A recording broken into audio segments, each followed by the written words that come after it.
yang Engkau suruh mendekat untuk diam di belakang. Kiranya kami menjadi kenyang dengan segala yang baik darimu di bait-Mu yang kudus. Mari kita ambil saat kudus jenak di hadapan Tuhan.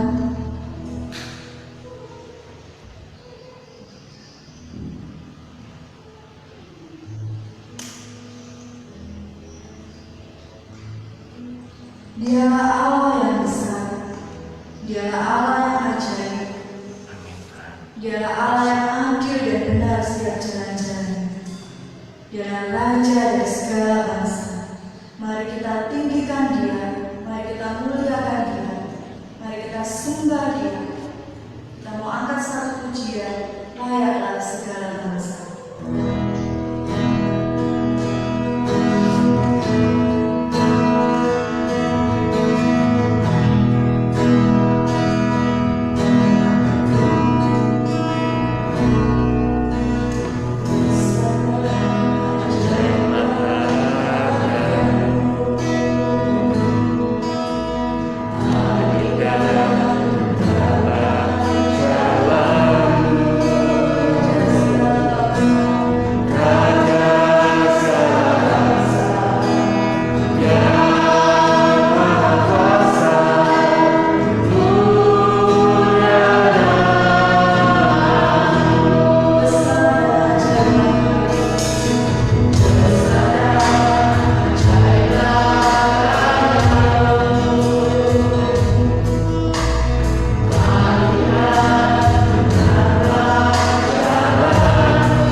Dia tidak pernah meninggalkan ciptaan tangannya.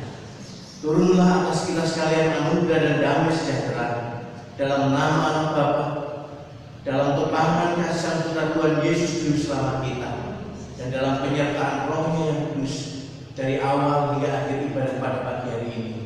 Tuhan kiranya dimuliakan di dalam dan melalui kita. Amin.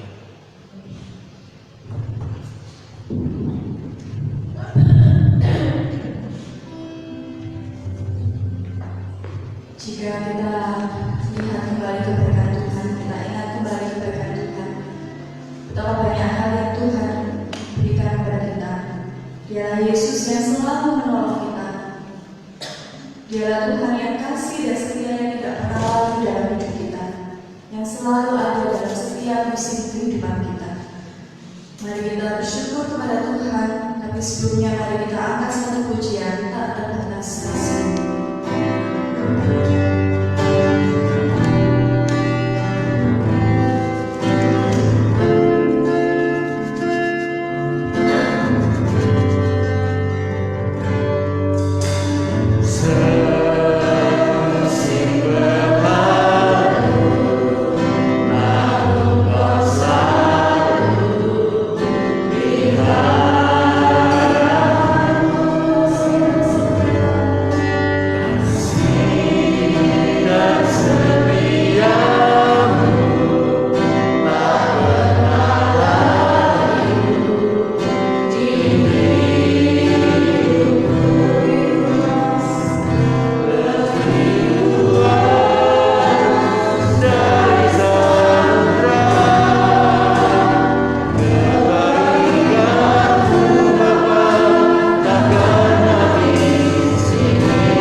sesuatu yang tidak berharga daripada hidup dan keselamatan kami. Dalam hidup kami memiliki harta kekayaan yang demikian agung, tak terbeli oleh kuasa dunia. Keselamatan di dalam nama kasih setiamu, pengampunan kami. Bukan saja itu, Engkau juga adalah Allah yang peduli terhadap apa yang kami perlukan. Kasih setiamu dan telah menolong kami. Terima kasih untuk segala sesuatu. Terima kasih Tuhan untuk setiap kebaikan Tuhan dalam hidup kami. Itu banyak hal yang Tuhan kerjakan dalam hidup kami. Tuhan senantiasa menolong kami. Tuhan senantiasa memelihara kehidupan kami. Tuhan juga memberkati keluarga kami, suami, istri, anak-anak kami, orang tua kami. Terima kasih Tuhan untuk semua hal yang Tuhan berikan kepada kami. Terima kasih untuk pekerjaan yang masih boleh kami lakukan sampai hari ini ya Tuhan. Kami juga bersyukur untuk kesehatan yang Tuhan izinkan kami menempatkan kami bisa beraktivitas dengan baik. Itu semua karena anugerah Tuhan. Terima kasih Tuhan. Kami mengucapkan syukur. Kami berterima kasih untuk semua kasih dan anugerah Tuhan. Dalam nama Tuhan Yesus kami menyerahkan doa ucapan syukur ini dan taat. Haleluya.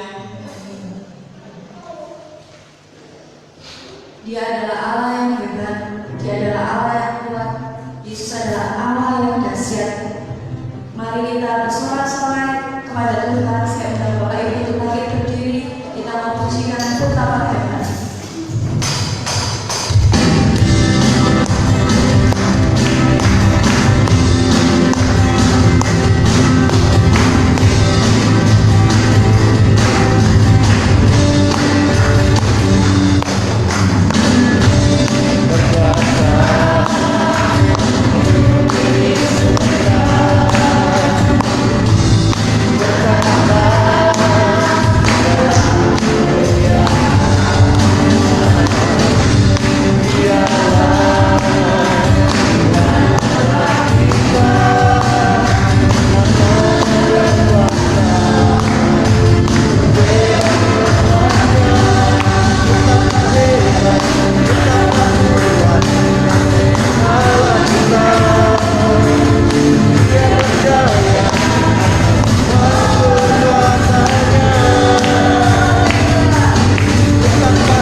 Aku percaya kepada Allah, Bapa yang Maha Kuasa, Kali langit dan bumi, dan kepada Yesus Kristus, anaknya yang tunggal Tuhan kita, yang dikandung dari Roh Kudus, lahir dari anak darah Maria, yang menderita sengsara di bawah pemerintahan Pontius Pilatus, disalibkan, mati dan dikuburkan, turun ke dalam kerajaan maut.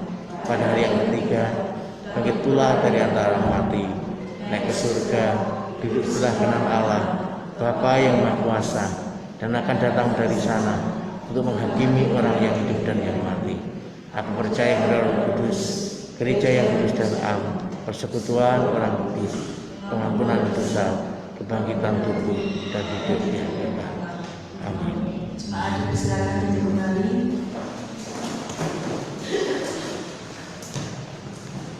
Kita akan menaikkan doa syafaat kita. Yang pertama, kita terus berdoa untuk pandemi COVID-19 ini. Tuhan menolong, Tuhan memimpin sehingga pandemi ini bisa segera berlalu. Kita juga berdoa untuk setiap pasien-pasien yang terkena, dan Tuhan juga menyembuhkan. Kita juga berdoa untuk setiap dokter ataupun tenaga medis yang juga berjuang menolong setiap pasien. Kiranya Tuhan juga memberikan kekuatan, Tuhan memberikan semangat supaya mereka juga bisa menangani dengan baik. Kita juga terus berdoa untuk tim ahli-ahli yang juga Tuhan percaya untuk menemukan vaksin. Kiranya Tuhan juga menolong, Tuhan memberikan hikmat sehingga mereka juga bisa segera menemukan vaksin COVID-19 ini. Dan juga terus berdoa untuk pemerintahan yang ada, kiranya setiap pemerintah yang ada, mulai dari presiden hingga sampai RT RW, kiranya Tuhan juga memberkati mereka, Tuhan memberikan hikmat kepada mereka sehingga mereka pun bisa mengambil setiap kebijakan dengan baik, terutama di situasi-situasi seperti saat ini. Kita juga terus mendukung pelayanan gereja kita, kiranya Tuhan juga memberkati, walaupun kita juga melakukan ibadah secara online ataupun offline, kiranya Tuhan juga memberkati jemaat, kiranya iman jemaat terus bertumbuh walaupun dalam situasi seperti saat ini.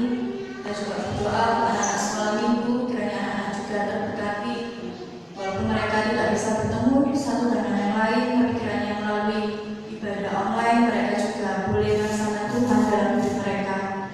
Kita mau angkat doa syafaat ini bersama-sama, mari kita satu dalam doa. Dalam belas kasihan kami menyerahkan diri datang dengan puji dan hormat oleh karena kamu dan sangat kelihatan kepada Tuhan bahwa mulai sedang tiada oleh ini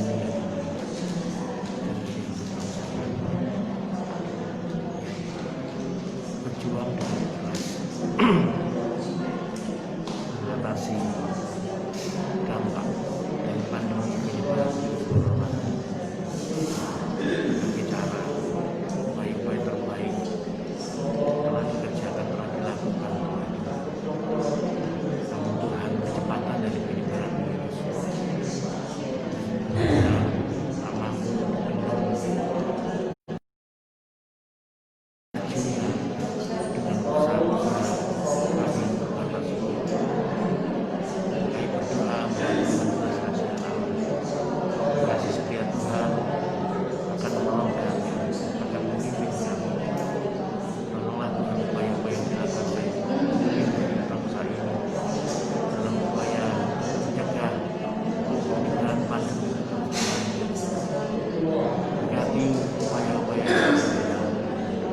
dengan kuat kuasa-Mu, bekerjalah, berkaryalah, melalui semua itu menjadi alat dalam tangan Tuhan untuk dapat menolong pemimpin bangsa, khususnya bangsa dan negeri ini, melindungi segenap umat dalam Indonesia. Berkatilah Tuhan, agar segala sesuatu akan dapat kembali menjadi seperti sedia kala. Kami berdoa, Tuhan memberkati dengan hikmat-Mu, tim percepatan penanganan COVID, bahwa kendali dan kuasa dengan Bapak Presiden kerajaan kementerian Tuhan yang akan demikian kami berdoa tim medis, para tenaga kesehatan, mereka yang berada pada garda terdepan untuk dapat berjuang mengatasi pandemi, mengobati yang sakit, menolong mereka yang lemah, dengan membiarkan diri mereka berada pada pihak yang paling beresiko tertular virus COVID-19. Tuhan, kami berdoa untuk menjagai menopang mereka dengan kuasa, tangis dan doa dari orang-orang yang mengasihi mereka, entah itu ayah, ibu, suami, istri, anak-anak, dan saudara mereka. Tiap-tiap saat tiap waktu berdoa kepada Tuhan, dengarkan doa mereka ya Tuhan, tolonglah mereka dijagai, dilindungi dan dihindarkan dari semua resiko yang terjadi. Demikian kiranya Bapa menjamah dan memulihkan mereka-mereka yang sakit, berikan kepada mereka kekuatan, kemampuan untuk punya kuasa dan ampun. Allah memberikan kepada mereka kuasa untuk pulih dari kelemahan-kelemahan, alami kesembuhan kepada waktu itu. Demikian kami mohon perlindungan dan penjagaan Tuhan yang terjamin kami jemaatmu yang kami menyadari sepenuhnya bahwa ada resiko dan bahaya yang dapat kami lakukan yang kami alami di dalam masa pandemi dan pemulihan masyarakat beribadah. Tuhan akan memberikan dan perlindungan. Inilah syafaat kami ya Tuhan. Kami yakin dan percaya Tuhan mendengar setiap seluruh doa kami. Dan kami juga tahu Tuhan memiliki waktu yang tepat untuk menjawab setiap doa kami. Karena Tuhan ajar kami untuk setia, ajar kami untuk sabar dan menunggu waktu. Kiranya Tuhan terus tolong kami ya Tuhan untuk percaya bahwa Tuhan pasti akan menjawab setiap doa kami. Terima kasih Tuhan, kami serahkan doa syafaat kami dalam tangan-Mu. Dalam nama Tuhan Yesus kami berdoa dan bersyukur. Haleluya. Amin. Tiba saatnya kita akan merenungkan kebenaran firman Tuhan yang akan disampaikan namanya, dan kita siapkan hati kita, kita buka hati kita supaya Roh Kudus bekerja dalam hidup kita, sehingga melalui kebenaran firman Tuhan yang akan kita dengar, Tuhan bekerja dan kita boleh dikuatkan. Tapi sebelumnya mari kita angkat satu pujian Roh-Mu yang kudus. Thank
Terima kasih ya Tuhan.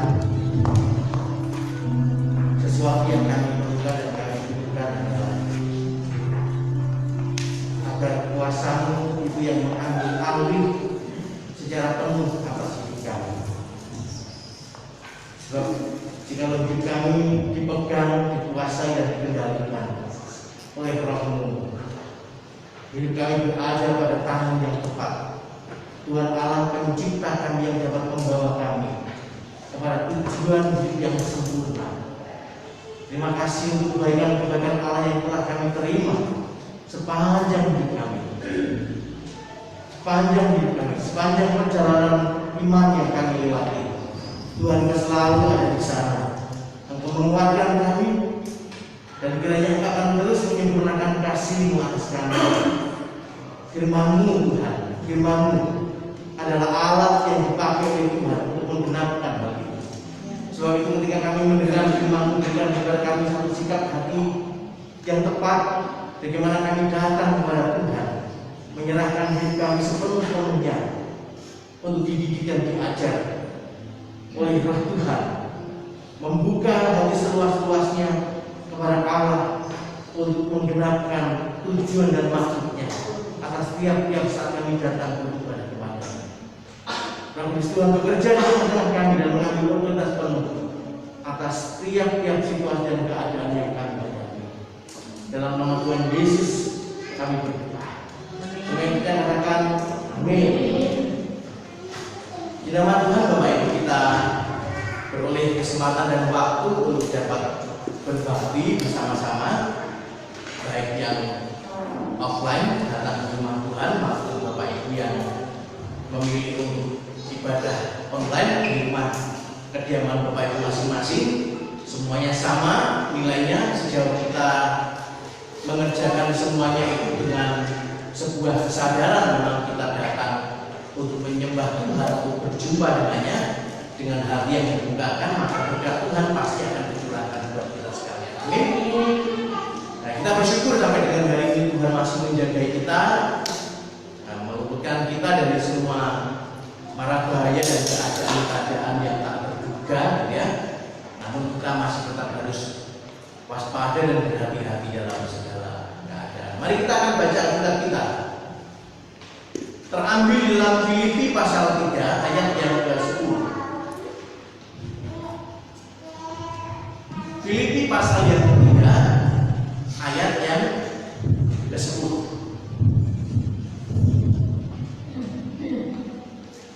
Sudah temu baru? Yang ku kehendaki ialah mengenal Dia dan masa kebangkitan persekutuan dalam penderitaannya, di mana aku menjadi serupa dengan Dia dalam kematiannya. Firman Tuhan pada pagi hari ini, saya beri tema mengenal Yesus dalam segala kebenarannya. Mengenal Yesus dalam segala kebenarannya. Bapak Ibu, saya punya satu pengalaman yang tidak menyenangkan ketika masih duduk di bangku SMA, ya. Saya punya seorang teman baik di awal-awal saya mulai masuk SMA, ya.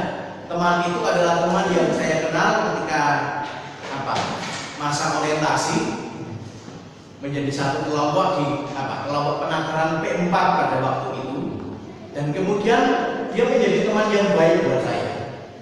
Saya berpikir bahwa selama mengenalnya, saya adalah teman yang paling tahu banyak hal, ya, tentang teman saya ini dibanding teman-teman yang lain. Saya merasa bahwa pertemanan kami sudah cukup lama, membuat kami saling tahu sama tahu, gitu ya. Saya berpikir bahwa saya mengenal teman saya ini, tapi satu ketika sebenarnya ada satu persoalan yang akhirnya membuat pertemanan kami itu buyar, putus di tengah jalan, oleh karena satu sikap yang menurut saya itu tidak perlu dipersoalkan terlalu serius, tapi teman saya begitu tersinggung dengan guyonan yang saya lakukan terhadapnya, guyonan kecil. buruan kecil yang saya lakukan terhadapnya. Nah, rupanya teman saya ini adalah orang yang gampang tersinggung, gampang menyimpan kesalahan. Saya merasa mengenalnya, tapi rupanya saya terlalu GR. Tahu GR ya? Tahu GR ya? Gede rasa. Saya berpikir saya mengenalnya, tapi ternyata ada hal tertentu dari hidup teman saya yang saya tidak sungguh-sungguh mengenalnya. Bahaya salah sangka, terlalu GR bahwa saya mengenal teman saya itu, tapi ternyata saya belum sungguh-sungguh mengenalnya. Ada satu buku yang sangat baik yang ditulis oleh seorang jurnalis Kristen namanya Philip Yancey, ya. Philip Yancey menulis sebuah buku yang berjudul Bukan Yesus yang Kukenal. Bukan Yesus yang Kukenal. Philip Yancey, kalau Bapak Ibu tertarik membacanya, nanti bisa pinjam kepada saya. Sangat inspiratif, sangat memberkati. Sekaligus menantang kita untuk menguji diri, ya. Karena pada intinya buku ini memang memberi peringatan kepada kita bahaya perasaan aman oleh sebuah pengenalan yang semu terhadap Kristus. Memberi peringatan bahaya kepada kita oleh perasaan aman karena pengenalan, tapi pengenalan yang semu terhadap Kristus. Karena ada begitu banyak orang yang merasa telah mengenal Yesus, sebab tiap minggu seminggu sekali maksud saya, ya, kita menemuinya, menjumpainya dalam ibadah di gereja. Ada orang yang merasa begitu mengenal Yesus, mengenal siapa dia dari pemberitaan para pengkhotbah yang memberitakan tentang namanya dari atas mimbar gereja atau dari siaran televisi, siaran radio. Kita merasa mengenalnya karena kita adalah orang yang merasa bahwa hampir tiap hari kita sibuk melakukan banyak hal demi kepentingannya, sesuatu yang kita lakukan demi namanya. Lalu kemudian kita merasa bahwa semuanya itu menjadi alasan, menjadi indikator atau parameter alat ukur buat kita merasa bahwa kita telah mengenal Yesus. Ya, apakah kita benar-benar mengenalnya? Benarkah kita mengenal Yesus? Atau sebenarnya kita sedang mempercayai Yesus yang lain, yakni Yesus yang Yesus yang kita kenal itu adalah gambaran Yesus dari imajinasi kita, gambaran Yesus menurut kita sendiri, yakni Yesus yang kita bisa atur menurut selera perasaan kita, atau Yesus yang kita percaya adalah Yesus yang kita terima dari gambaran orang lain tentangnya. Karena ada begitu banyak orang yang memberitakan tentang Yesus, tetapi kalau ditelisik bukan Yesus seperti yang dikatakan oleh Alkitab. Karena tadi Philip Yancey mengatakan bukan Yesus yang saya kenal. Karena ada orang yang menggambarkan Yesus sebagai pemberi rezeki, Yesus pembuat mukjizat. Nah, karena itu kemudian kita menyembahnya, kita percaya kepadanya dengan sebuah harapan bahwa Yesus pembuat mukjizat itu akan melakukan mukjizat-mukjizat untuk kita. Yesus sang pemberi rezeki, maka kita menyembahnya, kita percaya kepadanya dengan sebuah harapan usaha kita akan diberkati berlimpah-limpah. Gitu ya? Atau Yesus yang kita samakan dengan kesedihan, ya. Yesus yang kita anggap seperti seseorang di tempat-tempat yang sakral, dipuja-puja, diberi sesaji dengan sebuah harapan bahwa bakti semacam itu nanti akan berimbas kepada dicurahkannya berkat. Bukankah ini banyak kita dengar? Benar ya? Yesus yang ditampilkan dalam rupa demikian itu. Karena ada orang mengatakan percayalah kepada Yesus, maka dihindarkan dari kebangkrutan, usahamu akan selalu diberkati oleh Tuhan.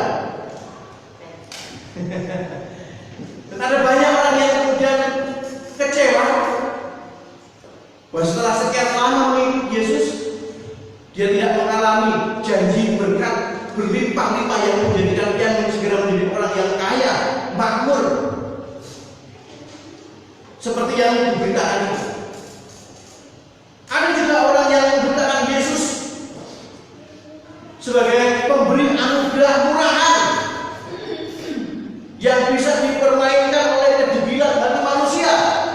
Saya pernah mendengar seorang pengkhotbah dari gereja besar mengatakan begini, satu ketika ia melayani seorang ibu, gitu ya, melayani seorang ibu, dan ketika dilayani ibu itu mengatakan, Pak, apakah Yesus akan menerima saya karena saya punya kebiasaan dugem? Apa? Dugem, Bapak Ibu? Dunia gemblung, ya. Dunia gemerlap, ke diskotik, ke pub, yang kalah ke sana. Apakah saya adalah orang yang layak untuk Tuhan? Kalau seandainya dia berpikir bahwa Yesus akan tetap menerimanya, sementara ia juga masih merangkul kebiasaan-kebiasaan hidup lama yang seharusnya ditinggalkan. Anugerah murahan yang menganggap Yesus itu adalah pribadi yang karena kasihnya, karena cintanya, maka ia akan memaklumkan semua dosa-dosa yang tetap masih kita perlu, yang tetap masih kita boleh rangkul, sementara kita mengaku mengikuti dia. Ada satu lembaga pelayanan yang satu ketika saya diminta untuk ambil bagian di dalamnya. Lalu saya tanya, ini pelayanan apa? Lalu kemudian ternyata pelayanan itu adalah pelayanan yang diberikan kepada gender yang lain, ya. Kalau saya Bapak Ibu mengisi formulir kan biasanya ada sekarang jenis kelamin laki-laki, wanita, atau yang lain, gitu ya. Jadi gender jenis yang lain, gitu. Saya bertanya, fokusnya apa? Kalau pelayanan ini adalah pelayanan yang fokusnya, tujuannya melayani mereka untuk dikembalikan, ya, kepada pilihan hidup yang benar, saya mau. Tapi kalau seandainya ini adalah pelayanan yang disampaikan untuk memaklumkan, ya, cara hidup dan pilihan yang keliru dengan mengatakan, oh, sekalipun kamu demikian, Yesus tetap mengasihi, tidak. Tapi itu nyata, Bapak Ibu. Yesus yang diberitakan sebagai pemberi anugerah murahan yang bisa dipermainkan oleh kedegilan hati manusia, yang tidak mau sungguh-sungguh taat kepada Tuhan, yang menganggap bahwa sementara mengikut Yesus boleh tetap mengikut dunia. Nah, ini bukan sebuah persoalan yang dianggap sederhana, sebab tadi kalau kita salah mengenal Kristus, salah mengenal Dia, ini bisa bermuara pada sebuah akibat yang sangat fatal, sangat berbahaya. Karena ada begitu banyak orang yang akhirnya dengan berbagai motif, dengan berbagai alasan meninggalkan Yesus. Benar Bapak Ibu? Kita lihat di hari-hari ini ada begitu banyak orang yang kehilangan iman, meninggalkan Yesus dengan berbagai macam alasan. Dan tidak sedikit, gitu ya, dari antaranya adalah orang-orang yang berpredikat sebagai mantan penginjil, mantan pendeta. Benar Bapak Ibu? Ini fakta. Tapi Bapak Ibu, kalau seandainya ditelisik dengan benar, ya, akar masalah dari semuanya itu karena orang-orang itu yang meninggalkan Yesus itu tidak sungguh-sungguh mengenalnya, tidak sungguh-sungguh mengenalnya. Karena itu dengan mudah mereka meninggalkannya. Apapun alasannya, ya, bisa alasannya karena jabatan, karena kedudukan. Saya mendengar ada juga hamba Tuhan dari sebuah gereja besar di Jakarta yang kemudian meninggalkan imannya, meninggalkan pelayanannya karena ada masalah rumah tangga dengan istrinya dan meninggalkan Yesus. Betul ya? Ada yang karena teman hidup meninggalkan Yesus.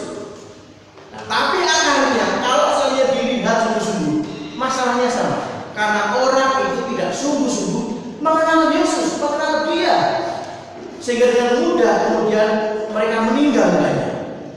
Alkitab memberikan kepada kita contoh, tapi ini bukan contoh untuk diikuti, gitu ya. Tapi contoh supaya kita belajar untuk tidak mengulangi kesalahan yang sama seperti yang dicontohkan oleh Alkitab itu. Bapak Ibu tahu bahwa dari antara 12 murid itu ada seorang yang akhirnya kandas imannya, meninggalkan panggilannya. Siapa dia? Ya, Yudas Iskariot. Betul ya? Yudas Iskariot itu sama seperti 11 murid yang lain yang dipilih oleh Yesus untuk menyertai dia. Dan karena itu kemudian Alkitab pun memberikan kepadanya sebuah predikat sama seperti 11 murid yang lain, disebut sebagai rasul. Betul ya? Rasul yang mendampingi Yesus kemana-mana. Dia melihat mukjizat yang Yesus lakukan, dia mendengar pengajaran tentang kerajaan Allah yang disampaikan oleh Yesus, mengerjakan pekerjaan yang sama, yang tampaknya melayani Tuhan. Tapi coba kita lihat,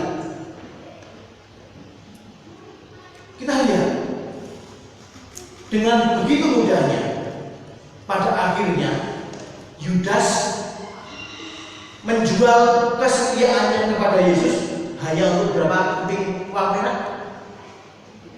30 keping uang perak. Betul ya? Dengan begitu mudah menjual Yesus.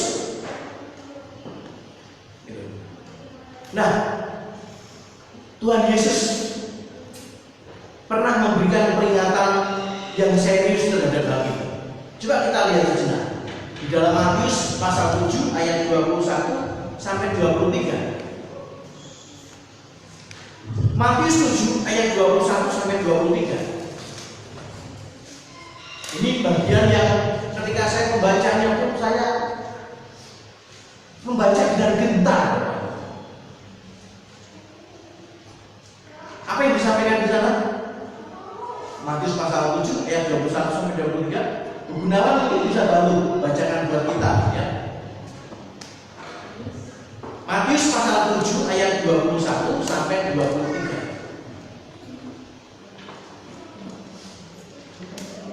Kelihatan Bu? Matius 7 ayat 21 sampai 23. demikian bunyi firman Tuhan. Bukan setiap orang yang berseru kepadaku, Tuhan, Tuhan, aku masuk ke dalam kerajaan surga, melainkan dia yang melakukan kehendak Bapa-Ku yang di surga. Pada hari terakhir banyak orang akan berseru kepadaku, Tuhan, Tuhan, bukankah kami bernubuat demi nama-Mu dan mengusir setan demi nama-Mu dan mengadakan banyak mujizat demi nama-Mu juga? Pada waktu itulah aku akan berterus terang kepada mereka dan berkata, aku tidak pernah mengenal kamu, menyala daripadaku, kamu sekalian pembuat kejahatan. Nah, Yesus mengatakan memberi peringatan akan hal ini.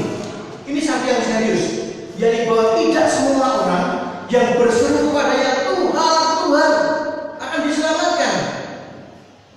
Nah, maksud ayat ini melukiskan apa yang saya sampaikan di awal tadi. Ada begitu banyak orang yang mengenal Kristus, merasa mengenal Kristus, dengan melakukan apa yang ia anggap adalah pelayanan demi namanya, kesibukan demi namanya, tetapi sesungguhnya mereka tidak mengenal Tuhan, gitu ya.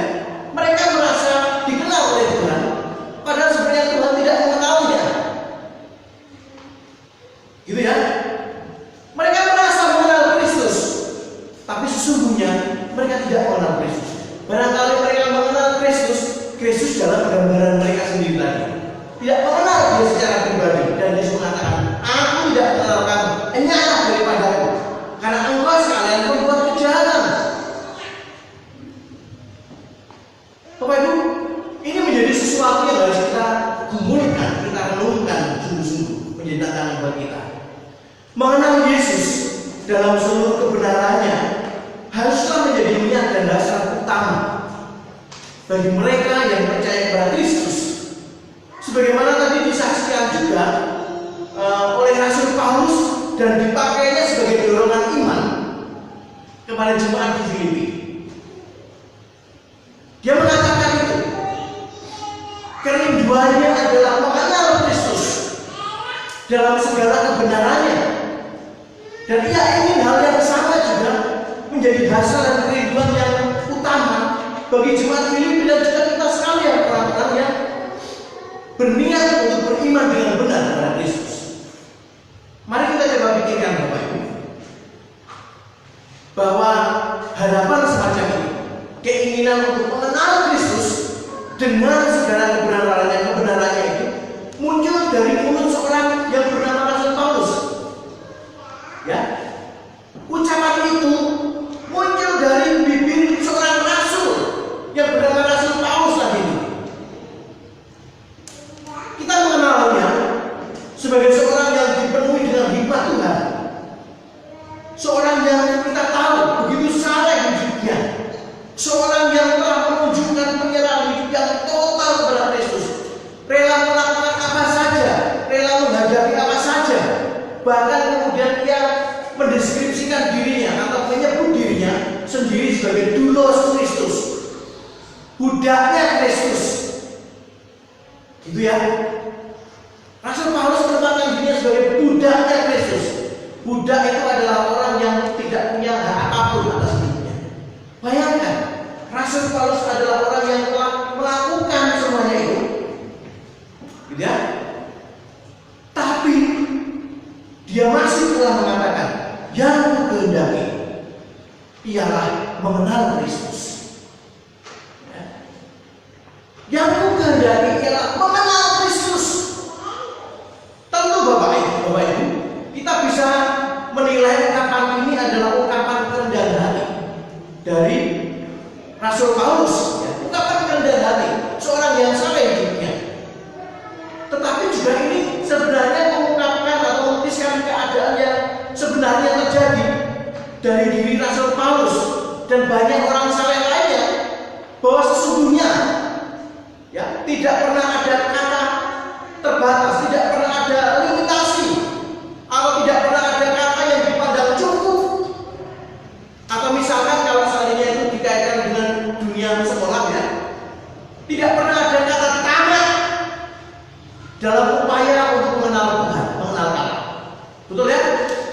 Kalau kita sekolah, kita bisa dikatakan tamat ketika kita menyelesaikan semua program-program yang diselenggarakan oleh sekolah. Benar ya? 2 minggu yang lalu Michael dibaptis. Ya, itu tamat menyelesaikan kelas katekisasi. Tapi Bapak Ibu, tidak pernah ada limitasi, tidak ada kata cukup atau selesai bagi kita belajar mengenal Tuhan, mengenal Allah. Ya, karena Allah itu Akbar, ya. Allah Akbar, Tuhan Maha Besar. Itu juga menjadi pengakuan buat kita. Allah selalu merupakan hikmat dan misteri agung yang tidak pernah terselami oleh manusia. Sehingga setiap orang yang berniat mengasihi Yesus dan hidup dalam iman yang benar akan selalu membutuhkan saat-saat diajar, saat-saat belajar dalam persekutuan dan relasi yang makin intens, makin akrab dengan Tuhan tiap-tiap hari. Tidak pernah ada kata cukup mengenal Tuhan dalam kedalaman kasih-Nya. Amin Bapak Ibu. Siapakah orang yang merasa bahwa dirinya demikian dekat dengan Tuhan sampai mengenal Tuhan secara sungguh-sungguh? Satu ketika saya bertemu dengan seorang mantan Kristen, ya. Dan satu ketika dia cerita kepada saya, Pak Firman, latar belakang saya dulu seperti Bapak, saya tidak Kristen. Bahkan saya juga adalah orang yang pernah punya pengalaman sekolah jadi guru Kristen. Karena itu buat saya, ajaran Kristen itu saya mendalami dengan benar. Saya mendalami ajaran Kristen, gitu ya. Lalu saya tanya, sedalam apa? Sedalam apa? Saya mengatakan begini, saya tidak seberani mengatakan seperti apa yang ibu katakan, sekalipun saya pendeta. Saya masih harus mengatakan saya adalah orang yang belajar untuk mengenal Tuhan lebih dekat lagi tiap waktu. Karena sesungguhnya kita tidak akan pernah menjadi orang yang tamat, betul ya? Tamat belajar mengenal Tuhan. Tamatnya nanti di mana, Bapak? Halo? Selagi kita masih berada di dalam dunia, status kita adalah orang yang masih berada dalam taraf belajar mengenal Tuhan lebih sempurna waktu demi waktu. Seharusnya itulah yang menjadi hasrat dan kerinduan terbesar bagi kita, orang-orang yang berniat untuk mengenal Tuhan dengan benar, beriman dengan benar. Betul ya? Akan selalu butuh saat-saat bersama dengan Tuhan, belajar membangun keakraban dengan Tuhan tiap-tiap hari. Bukankah sama Bapak Ibu? Kalau seandainya kita ingin mengenal seseorang lebih dekat, gitu ya, mengenal seseorang lebih dekat, maka tidak ada cara yang instan, ya, tidak ada cara yang cepat untuk membangun kedekatan dengan seseorang yang ingin kita kenal, gitu ya. Nah sama, saya dulu berpikir, ya, saya mengenal Bu Yohana di bangku kuliah, ya. Lalu kemudian selama beberapa tahun kami pacaran, ya. Saya berpikir saya mengenalnya, tapi saya hanya mengenal Bu Yohana dari apa yang saya kenal darinya. Artinya gini, saya merasa mengenalnya, tetapi kemudian suatu ketika kami menikah, ya, harus hidup bareng tiap hari. Hidup bareng tiap hari, maka saya sadar ternyata saya tidak sungguh-sungguh mengenalnya.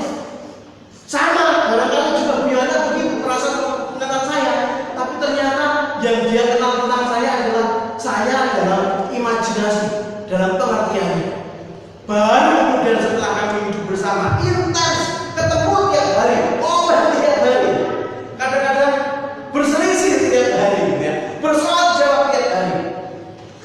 Maka intensitas hubungan, intensitas pertemuan ini membuat kami mulai belajar, ngerti, saling mengenal lebih dekat. Betul? Saya yakin pengalaman saya itu bukan hanya pengalaman pribadi, tapi itu pengalaman Bapak Ibu sekalian, ya.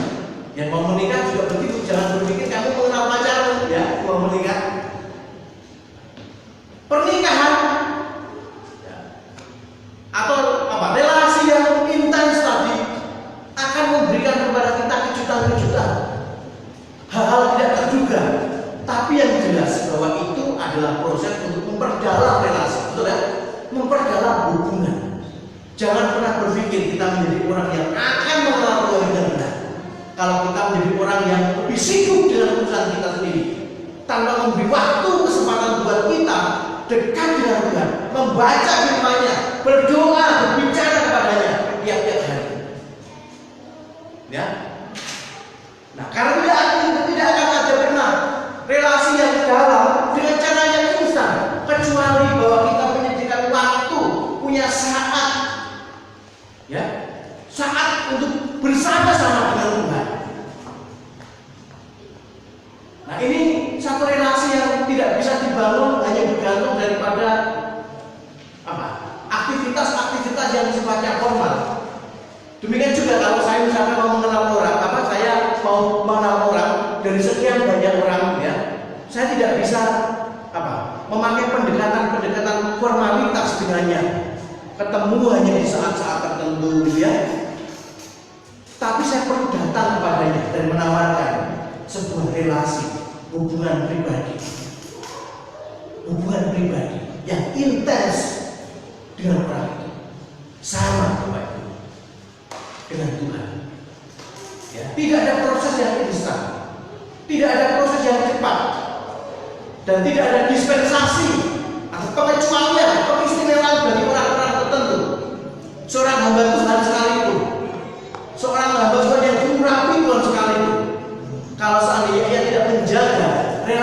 dengan Tuhan, maka saya yakin bahwa dia akan menjadi hamba Tuhan yang kering. Betul ya? Kering. Akan kehilangan urapan, akan kehilangan api ketika mengajar, akan kehilangan apa? Roh apa? Yang menggebu-gebu untuk mencintai Tuhan. Betul Bapak Ibu? Sama seperti kalau seandainya cinta atau pernikahan itu tidak dipupuk dengan benar, maka pelan tapi pasti pernikahan itu akan menjadi kering. Nah, demikian juga relasi kita dengan Tuhan. Belajar untuk menikmati saat-saat bersekutu dengan Tuhan tiap-tiap waktu. Kami pernah mengalami hal itu, Bapak Ibu. Gitu ya? Nah, ini proses kehidupan kadang-kadang bisa mengubah apa? Mengubah keadaan. Ya, jujur, seperti kami tidak malu untuk mengakui ini. Pengalaman kehilangan itu ibaratnya, ya, kalau di gambaran petinju, kami sudah sering menghadapi pukulan, menghadapi cobaan, menghadapi ujian, ya. Ujian itu saya gambarkan seperti petinju yang kena pukulan. Tapi pukulan yang terakhir kemarin itu adalah pukulan telak, ya, yang membuat kami hampir pingsan dan tidak bisa bangun lagi. Tidak gampang. Begitu dalam bukan. Tapi tidak ada jalan lain untuk pulih hubungan dengan Tuhan. Sesulit apapun, seberat apapun, jangan pernah tinggalkan persekutuan dengan Tuhan. Tidak pernah ada cara buat kita untuk bisa mengenal Tuhan selain daripada meluangkan waktu untuk secara pribadi. Ya. Pribadi, intens bersekutu dengan Tuhan. Kita tidak bisa bergantung dari ibadah-ibadah formal yang hanya misalkan kita datang seminggu sekali. Tidak. Persahabatan itu hanya bisa dibangun lewat hubungan yang intim, informal, hubungan yang hidup, yang mengalir setiap saat, pengalaman berjalan bersama. Karena itu Bapak Ibu, mari kita belajar untuk mendesak diri kita sendiri, menjadikan tadi itu kerinduan untuk mengenal Kristus dengan segala kebenarannya, seperti Rasul Paulus itu sebagai hasrat tertinggi dan fokus dari ibadah kita kepada Tuhan. Ya, mari kita belajar untuk menyibukkan diri, menata iman persekutuan kita dengan Allah, daripada menyibukkan diri dengan mengejar apa yang dikatakan Bunda minggu lalu, mengejar kebanggaan lahiriah dan hal-hal yang tak perlu yang oleh Rasul Paulus selanjutnya kebanggaan seperti banyak orang yang sibuk ngurusi orang lain, ya, tapi lupa untuk memperbaiki dirinya. Ya, apa yang disampaikan oleh Rasul Paulus pada bagian yang kita baca itu, latar belakangnya adalah itu. Ada orang yang terlalu sibuk dengan apa? Lihat silsilah, gitu ya. Lalu yang apa? Ngurus dia. Hanya orang-orang yang mengenal Kristus dengan benar akan menemukan kekuatan untuk berdiri teguh dalam iman percaya kepada Kristus tanpa tergoyahkan. Dan tahukah kita, mereka lah orang-orang yang kelak akan disebut oleh Tuhan sebagai para pemenang. Mereka lah orang-orang yang akan disebut oleh Kristus sebagai pejuang-pejuang iman yang benar menerima mahkota kehidupan. Betul? Kita lihat hal itu dari banyak orang di sekeliling kita. Mengapa ada orang yang berani menghadapi, lebih memilih mati, ya, memilih menjalani kematian di tengah-tengah ancaman dari para ekstremis, ya, yang sedang menodongkan senjata mereka dengan ancaman tinggalkan Yesus atau mati. Mengapa ada begitu banyak orang yang berani mati? Aku lebih pilih mati seperti Rasul Paulus, ya. yang datang lebih memilih menyerahkan dirinya untuk dipancung oleh Kaisar Nero daripada menyangkal imannya kepada Kristus. Mengapa? Ia mendapati kemuliaan, cahaya kehidupan, keselamatan abadi, kehidupan kekal yang pasti, damai abadi bersama-sama dengan Allah,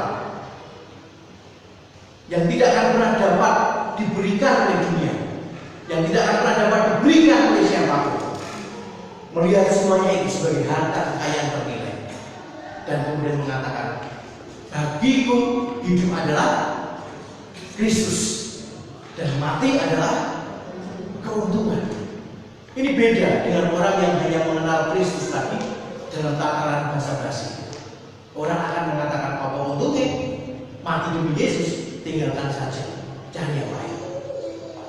Mari Bapak Ibu, ini kita pakai sebagai sebuah momentum untuk menolong kita bertumbuh, menguji hati kita, menguji hidup kita, belajar mendorong kita menjadikan tadi mengenal Kristus dengan segala kebenarannya sebagai hasrat tertinggi buat hidup kita. Kita akan berdoa.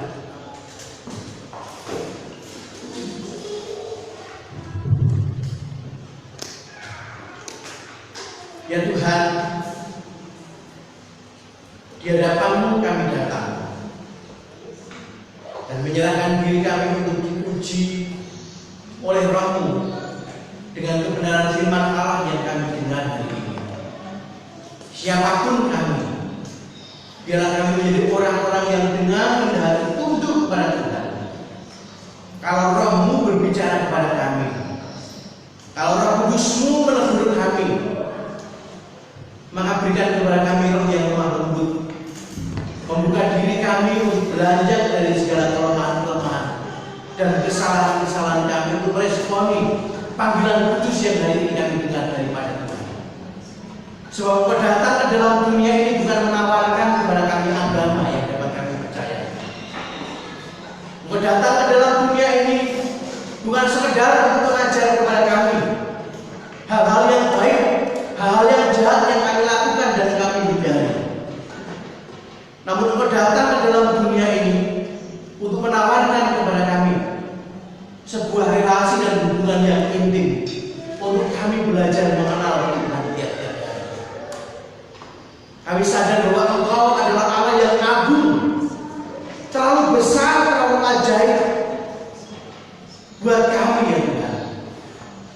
Namun demikian Engkau membawa kami, mengajak kami kepada satu relasi, kepada satu hubungan yang memungkinkan kami menjadi pribadi-pribadi, menjadi anak-anak Tuhan, asalkan kami mau belajar bersungguh-sungguh mengasihi Engkau, mengenal Tuhan lebih baik dari hari ke hari. Kami menyadari Tuhan bahwa tarikan dunia ini buat kami untuk melalaikan hal itu demikian kuat. Dunia ini tidak akan pernah memberikan kepada kami satu jalan yang mudah, jalan yang ringan, supaya kami dapat mewujudkan kerinduan yang benar itu. Dunia ini akan selalu menyediakan kepada kami jebakan-jebakan, tipu daya, berbagai situasi yang menghalangi kami, supaya kami menjadi anak-anak Tuhan yang gagal. Tolonglah kami, pegang kami dalam kuasa Roh Kudus Tuhan, untuk menolong kami menjadi anak Tuhan yang bersuka cita, masuk dalam satu relasi yang karib, yang intim dengan Tuhan. Tolonglah kami untuk mengenal Tuhan lebih dalam lagi, tiap-tiap hari, tiap-tiap waktu, tiap-tiap saat dalam hidup kami. Terima kasih Bapak, kami menyerahkan firman kepada-Mu. Dalam nama Tuhan Yesus kami berdoa. Amin.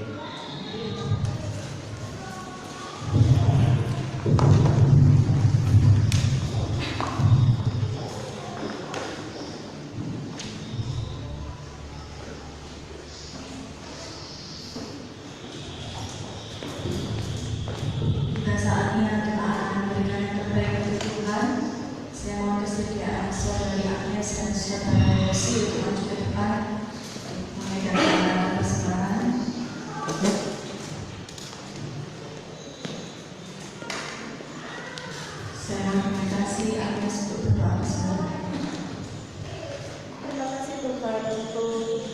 waktu yang masih Kau berikan kepada kami. Terima kasih untuk kesehatan dan maka kehidupan yang masih kami salah-salah sampai saat ini. Sementara kita kami akan berikan yang terbaik untuk Tuhan, biarlah apa yang kami berikan ini menjadi berkat baru bagi pekerjaan tangan-Mu. Berkati juga untuk hamba-Mu yang mengelolanya, kiranya berikan hikmat sehingga itu semua hanya untuk pekerjaan kami saja. Terima kasih Bapak, berkati pekerjaan kami, pekerjaan orang tua kami, pekerjaan suami, istri kami, sehingga apapun dikerjakan itu semua kemuliaan nama-Mu saja Tuhan. Dan di dalam nama-Mu kami sudah berdoa, haleluya, amin. Kita akan berikan kepada Tuhan sambil kita pujikan Tuhan Yesus baik.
Sabar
Kristus menjadi Tuhan dan Juru Selamat kita. Pulanglah dan terimalah berkat Tuhan. Kiranya berkat surgawi dan damai abadi akan dianugerahkan dari surga oleh Allah Bapa surgawi sumber segala rahmat, yang di dalam Kristus telah mengasihi kita dengan kasih yang sempurna, yang mengangkat kita menjadi anak-anak tebusannya dan dimeteraikan dengan kuasa Roh-Nya yang kudus, Roh hikmat yang akan menuntut kita menjadi anak-anak Tuhan yang hidup mengamalkan firman dan kebenarannya, menolong kita menjadi anak-anak Tuhan yang makin sempurna tiap-tiap hari sampai satu ketika Yesus datang ke dalam dunia ini. Ia akan menjumpai kita menjadi umat yang menguduskan diri bagi namanya. Amin.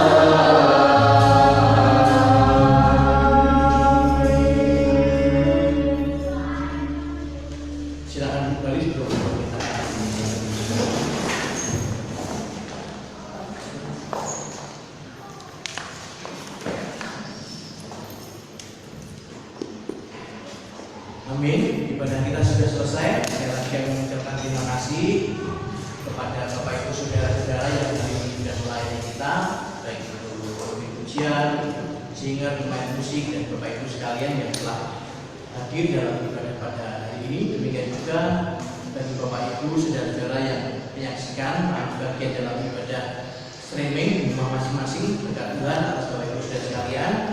Sekali lagi saya ingin terus mengingatkan kita agar kita terus waspada, ya, dengan potensi penyebaran virus. Saya berharap semua kita disiplin menggunakan masker, ya, karena mungkin saja kita daya tahan tubuh kita baik, kuat, tapi mungkin tidak bagi orang lain, ya. Seperti apa ini yang saya sampaikan salah seorang hamba Tuhan GKIN yang positif COVID, dia mengatakan bahwa gejalanya yang dia rasakan hanya sedikit batuk, ya, daya tahan tubuhnya kuat, tapi itu akan menjadi potensi bahaya untuk menularkan bagi mereka-mereka yang daya tahan tubuhnya mungkin tidak sekuat kita. Karena itu mari kita akan dimanapun mari kita belajar untuk disiplin dengan itu. Memang tidak nyaman Bapak Ibu, tapi ini adalah sebuah kenormalan yang baru yang harus kita hidupi, ya. Jadi mari kita akan ikut ambil bagian mendukung upaya terbaik dari pemimpin-pemimpin bangsa kita untuk menjaga negeri ini aman, segera pulih dalam banyak hal, ya, dari masa-masa pandemi. Tuhan Yesus memberkati kita. Selamat berhari Minggu.